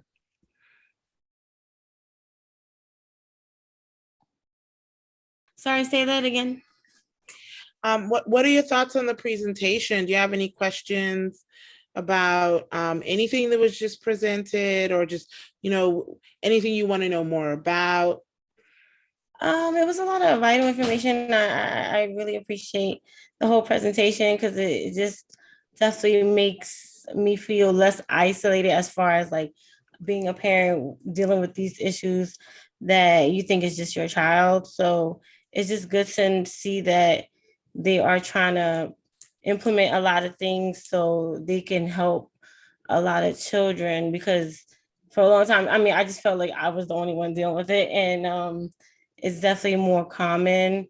And I'm glad that they're taking initiative to do something more about it, because it's definitely important, especially when you're worried about like if your child's gonna progress, and some mental issues can push them behind, or even like stop them from like thinking they can achieve. And sometimes the challenges I do face is like sometimes I don't feel like the support is there, and like the schools sometimes make you feel like, oh well, we did what we can, and they're not even like trying to work with you. At one point I was like, well, maybe I'll relocate my son, and like they were like, well, if that's what you want to do. And honestly, that's not the answer I want to hear, so but it's good to know like the people's voices are getting heard, and it's not that simple. The schools have like a lot more things that they're liable for. So like it was just a lot of information. I'm just glad I got to hear a lot of this.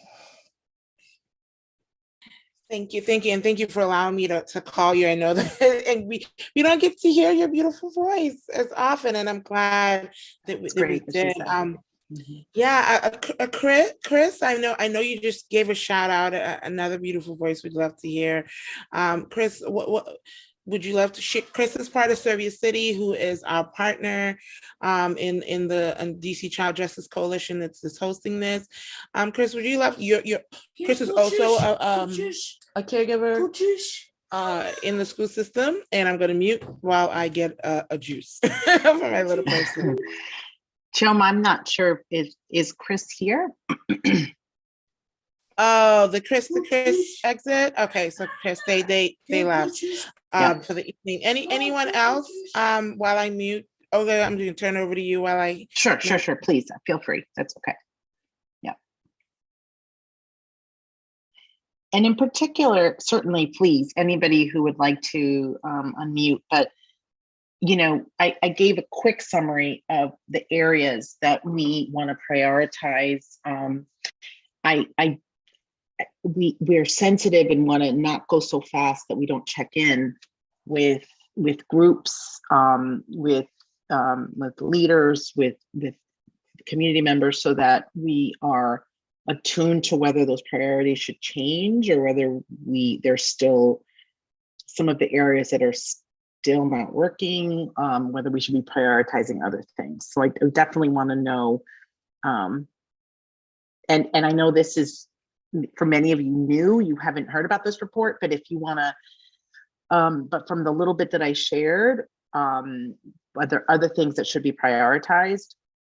And or once you have a chance, maybe to take a minute to look at some of what was the specific recommendations. I'd love for you all to be willing to get back to me through Chioma, who's a member of the stakeholder learning community, to let us know what other priorities we should set. Ms. Reddick, are you gonna share? Yeah, I was gonna ask a question. It's kind of like two questions in one. One question is kind of loosely about getting, I guess, this information out to parents that are actually in the school. I don't know like what method could be used to do that, but I think it's important for parents to know that these are priorities, because part of our job as parent is to hold the school accountable. But the schools have been clever in keeping this information kind of like isolated and away from us. So now I feel, even though I already I already have a relationship, with you guys, from a parent perspective, I don't necessarily feel empowered to question the school. And I feel like now that this information has been presented as it is, it really has changed the way that I'm looking at my advocacy for even my own child. And I do feel empowered to say, you know what? I need to go in and ask these questions. I need to, because it's not being, like Chioma said, I participated in 2020. And since then, my son has been to 3 schools and my daughter has been to 2. And at no point, and on top of that, they were in Cohort 1 schools. So, but at no point has it ever been mentioned. And anytime I do mention it or did mention it at that time, it was kind of like, we don't know what you're talking about.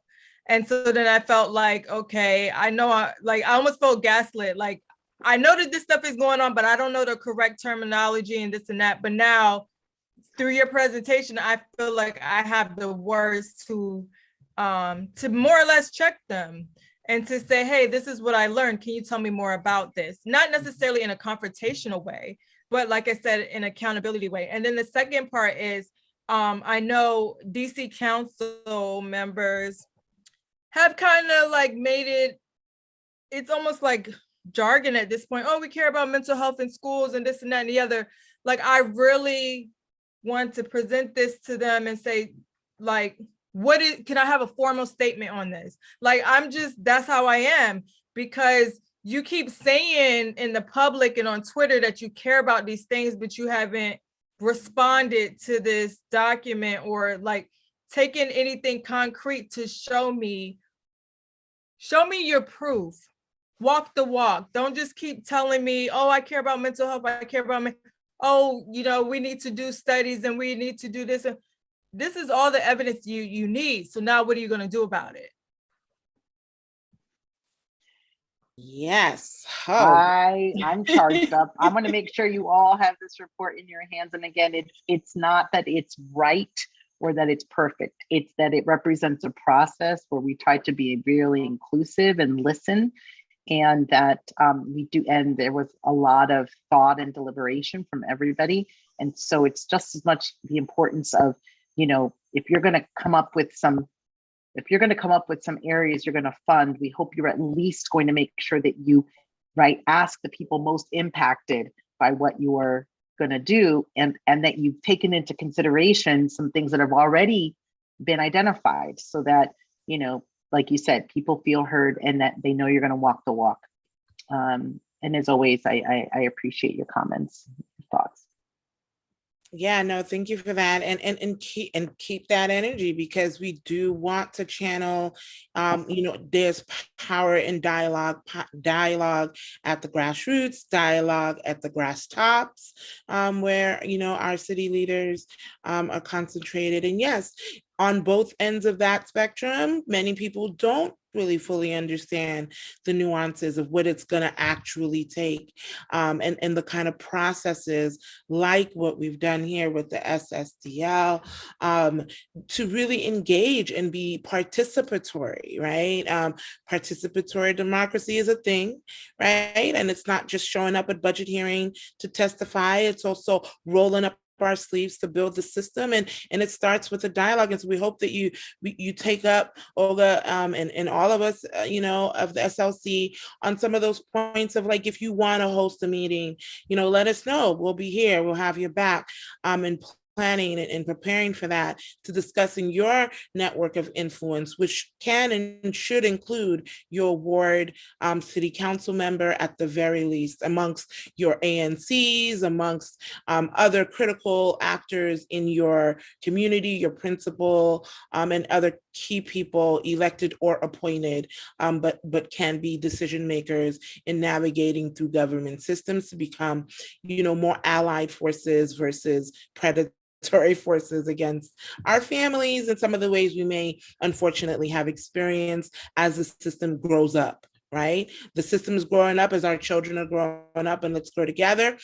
Thank you all for bearing with us this evening. We definitely look forward to being more in touch. There'll be much more opportunities for dialogue in the future, even beyond the end of the cohort, where we're hoping that some of you in the cohort join us as we prepare to launch a podcast called Critical Hour, where we can hopefully get some of our elected and appointed officials to dialogue with us on the record. And then also, you know, in more micro levels, encouraging those micro conversations and it being an ally for that as well. So see you guys next week. Next week is our final series here for the cohort, and we'll be joined by Andrea Tisha Fitzgerald, who's the author of Anti-Racism in Special Education, talking about universal design for learning, and also Samaria Rice, mother of Samir Rice, young person that got killed, unfortunately, a few years back. And so she wrote the foreword for Andrea Tisha Fitzgerald's book. She is part of our disability justice community, and we'll learn more about that next week. So see you all then, and have a safe and wonderful weekend.